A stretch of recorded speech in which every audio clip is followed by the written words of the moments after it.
Eh bien bonjour tout le monde, comment allez-vous les amis? On se retrouve aujourd'hui sur la chaîne Tech News et Test pour parler du plus petit PC du monde commercialisé actuellement.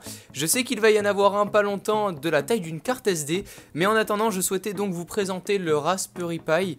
Raspberry Pi ou Raspberry Pi, c'est à vous de décider, je ne sais pas trop comment ça se prononce en tout cas. Je vais vous montrer comment on l'utilise ce Raspberry Pi, donc à quoi il ressemble déjà. Vous allez voir plusieurs plans défiler dans cette vidéo qui vont vous montrer tout simplement cet objet plus en détail. En tout cas je souhaitais vraiment vous le présenter parce que il me l'a été envoyé par LDLC, donc je les remercie d'avance, toute l'équipe LDLC pour m'avoir envoyé ce petit objet. Vous avez le lien du site dans la description ainsi que le lien de l'objet également dans la description. Donc voilà à quoi il ressemble. On va retrouver donc deux prises USB, un câble Ethernet pour le brancher tout simplement, un câble vidéo jaune, vous savez un peu les anciens comme on peut retrouver sur les PS3, mais on a aussi de disponible pour faire de l'envoi vidéo une prise HDMI, et ça c'est vraiment impressionnant d'avoir une prise HDMI sur un si petit objet. Je sais pas si vous le voyez bien normalement à la caméra, voilà, l'objet tient vraiment dans la paume de ma main, c'est ça qui est impressionnant. Donc on va avoir pour l'alimenter le même chargeur qu'on retrouve pour BlackBerry, c'est ça, c'est BlackBerry HTC. Moi je sais que c'est le même chargeur qui charge mon téléphone. Donc on va avoir tout ça inséré dans une toute petite mini carte mère, c'est exactement ça.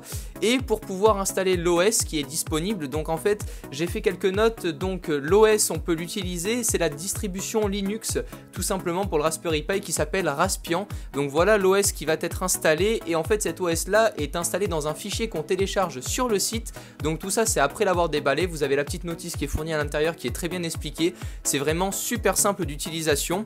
À quoi va nous servir tout d'abord ce PC avant de finir dans les détails? En fait ce PC vous allez pouvoir l'utiliser comme un netbook, un peu comme un netbook, voilà, en un peu moins puissant puisqu'il possède 512 mégabits de RAM. Donc c'est vraiment tout petit, c'est même pas un giga, voilà, c'est juste en dessous. C'est comme on pouvait voir sur les tout premiers PC. Moi j'ai une tour qui est juste cachée en dessous là, une ancienne tour que vous pouvez retrouver sur la page Facebook que j'avais mise en photo pour comparer avec les nouvelles d'aujourd'hui.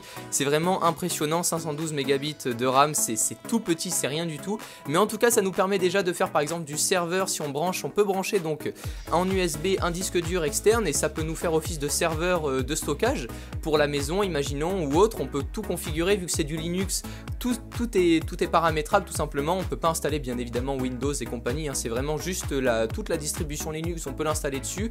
Et ce qui est fourni donc à la base avec le Raspberry Pi, ça s'appelle Raspbian, et c'est à l'intérieur d'un fichier qui s'appelle Noobs.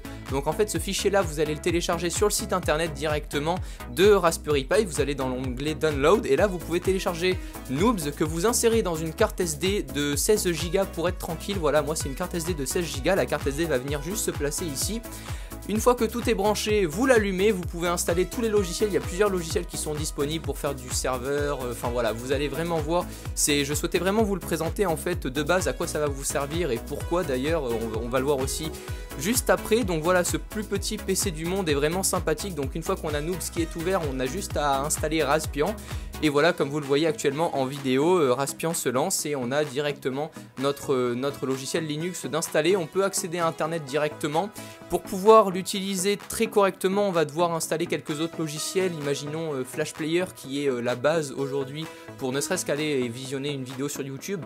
Et on est obligé d'avoir Flash Player, donc tout ça vous allez devoir l'installer ensuite. C'est des petites lignes de commande à programmer. Donc c'est vrai que si vous êtes vraiment, si vous arrivez à peine à démarrer un PC normal sur le bouton et à atterrir sur le menu démarrer de Windows 7 par exemple, c'est pas trop fait pour vous. En revanche, tous ceux qui utilisent Windows à longueur de journée, Windows 8 ou quoi, et qui s'amusent un peu à paramétrer, c'est vraiment un beau joujou. Ça coûte dans les 50 € seul. Après on a plusieurs packages qui sont fournis dans les 60-70 € je crois maximum, mais c'est vraiment, voilà, je pense que c'est un ordinateur hyper sympa à avoir chez soi quand on aime un peu toucher à tout, qu'on s'ennuie le dimanche quand il pleut dehors. En tout cas voilà, en plus de ça on a une énorme communauté derrière. J'ai pu demander à quelques amis, donc voilà, je les remercie, ils se reconnaîtront. Donc voilà, et il y a vraiment une énorme communauté derrière ça. Si vous avez des soucis sur les forums ou quoi, vous pouvez tout trouver, toutes les lignes de commande pour installer le logiciel que vous souhaitez. J'ai même vu des gens gens qui faisaient tourner Skype dessus, donc c'est vraiment hyper cool. Moi en tout cas si je l'ai c'était pour faire un test dessus, et en tout cas si je devais l'avoir moi à longueur de journée, ça serait plus pour l'utiliser comme un serveur web ou un serveur mail aussi. On peut vraiment tout faire dessus, un serveur web, donc avec un disque dur dessus on peut tout simplement héberger nous-mêmes notre site internet avec une petite bestiole comme ça. Donc voilà, il y a vraiment énormément de choses à faire, je pense que c'est vraiment super sympa. Pour tous ceux qui s'ennuient, qui cherchent un peu des trucs à faire avec les PC et tout, voilà, vous avez le Raspberry Pi qui existe à présent, et je pense qu'il y en a plus d'un qui va s'amuser avec.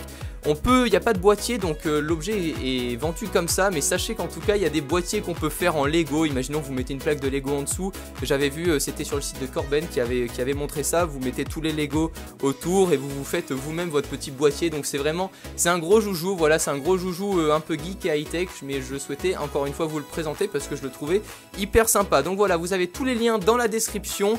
Je remercie donc mon ami qui a pu tout simplement m'éclaircir un peu plus sur ce produit là, parce que c'est vrai que je savais pas trop comment vous le présenter. Vous savez que j'aime pas trop rentrer dans les gros détails pour essayer à ce que tout le monde comprenne la vidéo du début à la fin.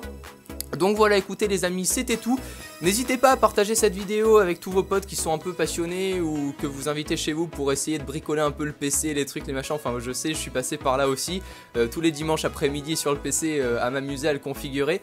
Donc voilà, je trouvais ça vraiment en tout cas hyper sympa. Tous les liens sont dans la description. En attendant, n'hésitez pas à lâcher un like si cette vidéo et si cet objet vous a plu. On se retrouve très bientôt pour de nouvelles vidéos. C'était Romain en direct de la chaîne Tech News et Test. Prenez soin de vous et à la prochaine. Ciao tout le monde.